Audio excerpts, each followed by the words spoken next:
Hello दोस्तों, welcome back to my channel. आज मैं आप लोगों के साथ बैड गाय इस कोरियन बीएल सीरीज का एपिसोड 1 और 2 का हिंदी एक्सप्लेनेशन शेयर करने वाली हूँ। तो चलो हम बिना देरी किए एपिसोड की शुरुआत करते हैं। ये कहानी एक्स लवर ताइया और जी यून के बीच की है। कहानी की शुरुआत में हम देखते हैं कि ताइया ने उसके एक्स लवर को यानी जी यून को रेस्टोरेंट में मिलने के लिए बुलाया था। तो जी यून को लगता है कि ताइया उसके साथ फिर से रिलेशनशिप में रहना चाहता है, इसलिए उसने बुलाया है। वो बार बार मोबाइल में देखते हुए खुद को निहार रहा था। तभी वह ताइया आ जाता है। ताइया जी यून को देखकर बहुत ही खुश हो जाता है। वो दोनों भी ब्रेकअप के बाद बहुत दिनों के बाद मिले थे, इसलिए थोड़े से अनकंफर्टेबल फील कर रहे थे। तो ताइया ही पहले जीयून से पूछता है कि तुम्हारा कैसे चल रहा है। तो जीयून कहता है मेरा अच्छा ही चल रहा है। तो ताइया कहता है तुम्हें देखकर मुझे आज बहुत खुशी हो गई है। तो जीयून कहता है और तुम्हारा कैसे चल रहा है। तो ताइया कहता है मैं तो बस इधर उधर के कामों में ही बिजी हूँ। कंपनी में अलग अलग के काम है, उससे मुझे टाइम ही नहीं मिलता। तो जीयून उन दोनों के बीच का माहौल थोड़ा सा नॉर्मल करने के लिए उसे पुरानी बातें याद दिलाता है और वो कहता है क्या तुम्हें जाजा ज्ञान की जगह याद है क्या? वो जगह अब नहीं रही। मैं अकेला पिछले वीक वहाँ गया था, लेकिन सब बर्बाद हो गया है। हम दोनों जब एक साथ थे तो अक्सर वहाँ मिला करते थे, पर वो अब नहीं रही। वहाँ का फूड बहुत ही डिलीशियस था। ताइया तो बस उस जगह के बारे में याद होने का प्रिटेंड करता है। जीयून उसे फिर से उनके दोस्त के बारे में बताते हुए कहता है उसने तुम्हारी याद की थी, क्या तुम उससे मिले थे?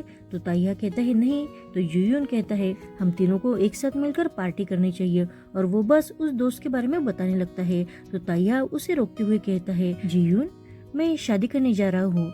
अब ये सुनकर जीयून का तो मुंह ही उतर जाता है। वो देखता है तो ताइया के हाथ में एंगेजमेंट रिंग भी थी। वो देखकर वो बहुत ही अपसेट होकर कहता है तो क्या तुम शादी के प्रिपरेशन में बिजी हो? तो ताइया कहता है हाँ, नेक्स्ट मंथ मेरी शादी है। तो जीयून अब उदास होकर कहता है नेक्स्ट मंथ? हाँ, वो मंथ सच में शादी के लिए बहुत अच्छा है, अच्छा टाइम है एक कपल के लिए, रोमांटिक सा। तो ताइया उसकी सिचुएशन समझते हुए उसे कहता है मैं तुम्हें मेरी शादी को अटेंड करने के लिए नहीं कहने वाला, पर मुझे लगता था कि ये बात तुम्हें बतानी जरूरी है। तो जीनू कहता है लेकिन क्यों? ताइया कहता है क्योंकि तुम मेरे लिए बहुत ही स्पेशल हो, इसलिए। शायद मैं थोड़ा सेल्फिश बन रहा हूँ, लेकिन मैं चाहता हूँ कि तुम सच में मुझे कॉन्ग्रेचुलेशन करो। क्या तुम मुझे कॉन्ग्रेचुलेशन कर सकते हो? क्या तुम मेरी शादी अटेंड कर सकते हो? अब उसका ये सवाल सुनकर जीयून बहुत ही गुस्सा हो जाता है और वो कहता है क्या मुझे तुम्हें सच में कॉन्ग्रेचुलेट करना चाहिए? तुमने मुझे डम किया है और तुम फिर से अब हैप्पीली मैरिड लाइफ जीना चाहती हो, और मेरे सामने आकर ऐसा प्रिटेंड कर रहे हो कि हम दोनों के बीच कुछ हुआ ही ना हो, और ऊपर से मुझे अभी भी तुम्हारी शादी के बारे में बता रहे हो। और वो और भी इरिटेट होते हुए कहता है सीरियसली, क्या तुम मुझे तकलीफ देना चाहते हो? तुम ऐसा कह भी कैसे सकते हो कि मैं तुम्हें कॉन्ग्रेचुलेट करने के लिए तुम्हारी शादी में आऊँ? तो ताइया कहता है जिन्यू ऐसी बात नहीं है। तो जिन्यू कहता है तुमने मुझे मिलने के लिए बुलाया और मैं स्टूपिड की तरह स्माइल करते हुए और हैप्पीली यहाँ आ गया। मैंने तो कुछ और ही सोचा था, लेकिन ठीक है, मैं तुम्हारी शादी अटेंड करूंगा और मैं सबको दिखा दूंगा कि सच में तुम कैसे इंसान हो। तुम भी ये देख लेना। उसी वक्त ताइया जिन्यू को आवाज लगाता है तो जिन्यू अपने होश में आ जाता है। एक्चुअली ये सब उसने जो हार्श बातें कही थी वो उसका एक इमेजिनेशन था। जिन्यू तो अपने दिल पर पत्थर रखते हुए कहता है हाँ सच में मुझे तुम्हें कॉन्ग्रेचुलेट करना चाहिए। कॉन्ग्रेचुलेशन मेरे दोस्त। तो ताइया कहता है मुझे पता था कि तुम मुझे कॉन्ग्रेचुलेशन जरूर करोगे, और वो स्माइल करने लगता है। आगे हम देखते हैं कि वो दोनों भी अब घर जाने के लिए कैफे से बाहर आते हैं। तो ताइया जिन्यू को रोकते हुए उसके शूलेसेस बांधने लगता है। उसे ऐसा करते देख अब जिन्यू भी उसके लिए फिर से फील करते हुए इमोशनल हो जाता है। तो ताइया उसे कहता है लेकिन मुझे आज सच में तुमसे मिलकर बहुत खुशी हो गई, और वो जीयून के बालों को फिर से प्यार से सहलाने लगता है और कहता है चलो मैं यहाँ से जाता हूँ। तभी जीयून उसे रोकते हुए कहता है क्या तुम मेरे साथ फिर एक बार ड्रिंक करना चाहोगे? आगे हम देखते हैं कि वो दोनों अब जीयून के घर पर ड्रिंक करने लगते हैं। तो ताइया जीयून को ड्रिंक करने से मना करता है और कहता है कि तुम ज्यादा ड्रिंक हैंडल नहीं कर पाते हो तो अब पीना बंद कर दो। लेकिन जीयून कहता है मैं अब पी सकता हूँ, मैं ठीक हूँ। तुम्हें याद है क्या, तुम ही वो पहले इंसान हो जिसने मुझे पीना सिखाया था। तुम तो मुझे ये कहकर हमेशा टीज करते थे कि मैं आर्मी में हूँ लेकिन ज्यादा ड्रिंक हैंडल नहीं कर पाता हूँ। तुम सच में मुझे टीज करने में बहुत ही एक्सपर्ट हो। ताइया कहता है तुम्हें टीज करने में मुझे बहुत मजा आता है। तो जिन्नू कहता है कैसा मजा? तो ताइया फिर से उसके गालों को प्यार से पिंच करते हुए कहता है क्यूट सा मजा। दोनों एक दूसरे की कंपनी एंजॉय करते हैं। अब ताइया ड्रिंक करता है। उसे ड्रिंक करते हुए देख जिन्यू अब अपने आप पर कंट्रोल नहीं कर पाता, ताइया की तरफ अट्रैक्ट होने लगता है। तो वो ताइया को वहाँ रोकने के लिए जानबूझकर उसके पैंट पर ड्रिंक गिराता है और जल्दी से टिश्यू लेकर उसे पोंछने लगता है। ताइया उसे कहता है ठीक है, कोई बात नहीं है, तुम ड्रिंक करने के बाद ऐसे ही एक्ट करते हो। पर जिन्यू फिर से उसकी पैंट पोंछते हुए कहता है तुम्हारी पैंट पूरी तरह से गीली हो गई है, तो क्या तुम पैंट चेंज करना चाहोगे? अब ताइया उसका इशारा समझ जाता है, तो वो उसका हाथ पकड़ते हुए उसे रोकते हुए कहता है आज नहीं, मैं अब जल्दी शादी करने वाला हूँ। मुझे पता है कि तुम्हें इस वक्त बहुत एम्बेरस फील होता होगा, लेकिन मैं कुछ भी नहीं कर सकता। सुनकर जिन्यू बहुत ही अपसेट होकर अपना हाथ हटा देता है और उसे पूछता है लेकिन तुमने आज मुझे ऐसे सडनली मिलने के लिए क्यों बुलाया था? तुम मुझे ऐसे कैसे अपनी शादी के बारे में बता सकते हो? बल्कि तुम्हें पता है ना कि ये सुनकर मुझे कैसा फील होता होगा। तुम हमेशा तुम्हें जो चाहिए वही करते हो। जब मन में आया तब मुझे मिलने आ गए, जब मन किया तब मुझसे ब्रेकअप कर लिया। आज सडनली मुझसे मिलने के लिए आकर तुमने मुझे अपनी शादी के बारे में बता दिया।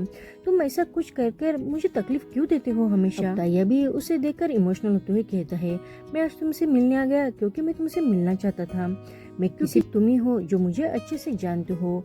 मैं जो हूँ बस तुम्हारे साथ ही अच्छा फील करता हूँ। मुझे पता है कि तुम भी मुझे थोड़ा सा जानते हो, समझते हो। और वो इतना कहकर सडनली जिन्यू के गाल पर किस करता है। अब जिन्यू कहता है लेकिन तुमने ही तो कहा था ना कि आज नहीं करना है। तो ताइया कहता है, ताइया उसके और करीब जाते हुए कहता है तुम्हें तो पता है ना कि जो मुझे चाहिए मैं वही करता हूँ। और वो दोनों एक दूसरे को किस करते हुए अच्छे से नाइट स्पेंड करते हैं। आगे हम देखते हैं कि एक साथ नाइट स्पेंड करने के बाद दूसरे दिन की सुबह जियून ताइया के शरीर पर हाथ रखते हुए रोमांटिक होने की कोशिश करता है। इस वजह से ताइया की नींद खुल जाती है और वो सीधा टाइम देखता है तो उस वक्त 10 बज चुके थे। तो जियून उसे पूछता है क्या तुम्हें भूख लगी है? मैं तुम्हारे लिए जल्दी से रामेन बनाता हूँ। पर ताइया उसका हाथ हटाते हुए कहता है मुझे अभी निकलना होगा और वो अपने कपड़े पहनने लगता है। तो जियून कहता है तुम्हें अभी जाना होगा, रामेन बनने में ज्यादा टाइम नहीं लगेगा और वैसे भी तुम्हें तो मेरे हाथ की रामेन बहुत पसंद है ना। तो ताइया अब उसे देखते हुए कहता है नहीं मैं ठीक हूँ। तो अब जियून क्यूरियस होते हुए पूछता है लेकिन तुम कहाँ जा रहे हो? तो ताइया कहता है मुझे मेरे गर्लफ्रेंड को घर लेके जाना है। ये बात सुनकर जियून फिर से उदास हो जाता है। तो ताइया कहता है जियून आज के बाद ऐसा कभी नहीं होने वाला, प्लीज मुझे माफ कर दो। अब जियून उसको देखते हुए कहता है लेकिन तुम सॉरी किस बात के लिए कह रहे हो? क्या तुमने मेरे साथ नाइट स्पेंड की इसलिए सॉरी हो? शायद नहीं, तुम्हें तो तुम्हारी गर्लफ्रेंड के लिए सॉरी फील करना चाहिए। तो ताइया कहता है नहीं, मेरा कहने का वो मतलब नहीं था। तो जियून कहता है अच्छा अगर ये बात नहीं है तो हमने जो अभी भी किया है वो एक गलती है ना? जिसे एक भटके हुए कुत्ते को किसी ने सहारा दिया वैसे ही तुमने मुझ पर तरस खाकर मेरे साथ नाइट स्पेंड की है। क्या तुम यही कहना चाहते हो ना? अब ये सारी हार्श बातें सुनते हुए ताइया तो चुप सा हो जाता है। तो जिनू कहता है क्या तुम्हें पता नहीं है क्या कि इस वक्त तुम्हारे ऐसे सॉरी कहने से मुझे कितना ह्यूमिलिएट फील होता होगा? तुम कब तक ऐसे तुम्हें जो चाहोगे वही करते रहोगे?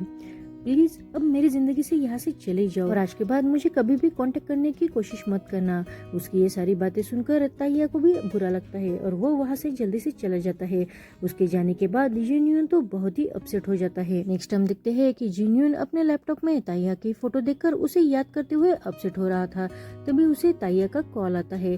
तो जिन्यून अब उसका कॉल उठाना नहीं चाहता, लेकिन आखिर में वो उसका कॉल उठा ही लेता है। तो ताइया कहता है जिन्यू मैंने बहुत ड्रिंक कर ली है, तो क्या तुम मुझे पिक करने के लिए आ सकते हो? जिन्यू उसे थोड़ा सा रूडली बात करते हुए कहता है कि तुम कैब को कॉल करो और सीधा घर चले जाओ, या नहीं तो तुम तुम्हारे गर्लफ्रेंड को वहाँ बुला लो। अब ताइया कहता है कि मैं चाहता हूँ कि तुम्हें मुझे यहाँ आकर पिक करो और वो उस बार का एड्रेस उसे बताता है। अब जिन्यू तो ना चाहकर भी अपने प्यार के खातिर वहाँ जाता है। आगे हम देखते हैं कि जिन्यू सच में ताइया को पिक करने के लिए उसी बार में जाता है। उसकी हालत देखकर वो कहता है कि तुमने कितनी अल्कोहल पी ली है, बहुत स्मेल आ रही है, तुम तुम्हारी शादी की तैयारियां छोड़कर ऐसी अल्कोहल वाली पार्टियां क्यों कर रहे हो? ताइया उसे कहता है मुझे तो लगता है कि मैं यही मरने वाला हूँ। तो जिन्यू अब उसे उठाने की कोशिश करता है पर ताइया हिलता भी नहीं है। तो जिन्यू कहता है क्या तुम घर वापस नहीं जाने वाले? पर ताइया कहते हैं तुम मुझे इतने क्यूट क्यों लग रहे हो? उसके मुंह से अब ये सारी बकवास बातें सुन के हुए जिन्यू कहता है मुझे लगता है कि मैं एक पंच से तुम्हारा मुंह ही तोड़ दूं। उसकी ये बातें सुनकर ताइया अब हंसने लगता है। तो अब जिन्यू कहता है मुझे यहाँ से घर वापस चले जाना चाहिए। तो ताइया अब उसका हाथ पकड़कर उसे रोकते हुए कहता है प्लीज मुझे छोड़ के मत जाओ। तो जिन्यू उसे कहता है लेकिन किसने किसको छोड़ा है? आगे हम देखते हैं कि जिन्यू ताइया को अपने साथ ताइया के रूम में लेके आता है और वो वहाँ से जाने लगता है। तो ताइया अब उसे रुकते हुए कहता है सॉरी। तो जिन्यू उसकी तरफ अब गुस्से से देखने लगता है। तो ताइया कहता है मुझे नहीं पता है कि मैं ऐसा क्यों कर रहा हूँ, मैं हमेशा वही रुक जाता हूँ जहाँ तुम होते हो और मुझे पता है कि मुझे ऐसा नहीं करना चाहिए। मैं सिंपल सी लाइफ जीना चाहता हूँ, लेकिन तुम्हारी वजह से मैं वही भी नहीं जी पा रहा हूँ। उसकी ये बात सुनकर जिन्यू उसका हाथ हटाते हुए कहता है तुम कुछ भी बकवास बातें करना बंद कर दो, मेरी वजह से क्या हो गया है, मुझे दोष देना बंद कर दो। मैं इस बार स्टूपिड नहीं बनने वाला हूँ। तुम कितने भी प्यार से बात कर लो, लेकिन तुम अब मुझे फंसा नहीं सकते हो। मेरी भी कोई सेल्फ रिस्पेक्ट है। मैंने इससे पहले वो इसलिए नहीं दिखाई थी क्योंकि मैं तुमसे प्यार करता था। इसका मतलब ये नहीं है कि मैं बहुत ही इजी पर्सन हूँ। ताइया उसकी तरफ उम्मीद की नजर से देखते हुए कहता है मुझे समझ में आ गया है कि तुम इजी पर्सन नहीं हो, तुम डिफिकल्ट हो और तुम बहुत ही हार्ड हो, क्योंकि मैं तुम्हें चाहता हूँ ना, इसलिए। मैं तो ना तुम्हारे दिल के बारे में जानता हूँ ना ही तुम मेरे।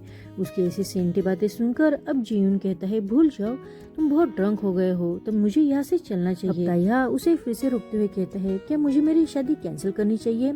उसकी ये बात सुनकर जिन्यू कहता है ये बात पूछनी जरूरी है क्या। तो ताइया कहता है तो मैं फिर किससे बात करूं, तुम्हारे अलावा मेरे पास कोई नहीं है इस पर बात करने के लिए। मैं हमेशा बस तुम्हारे ही बारे में सोचता रहता हूँ। क्या तुम यहाँ रुककर मुझे हक कर सकते हो। जिन्यू तो उसे बेइंतहा प्यार करता था, इसलिए वो उसे ऐसे उदास नहीं देखना चाहता था। तो जिन्यू कहता है मैं सच में तुम्हें बहुत हेट करता हूँ, लेकिन वो झट से उसे गले लगा लेता है और बाद में दोनों इमोशनल होते हुए एक दूसरे को किस करते हैं और अच्छी नाइट स्पेंड करते हैं। Thank you for watching.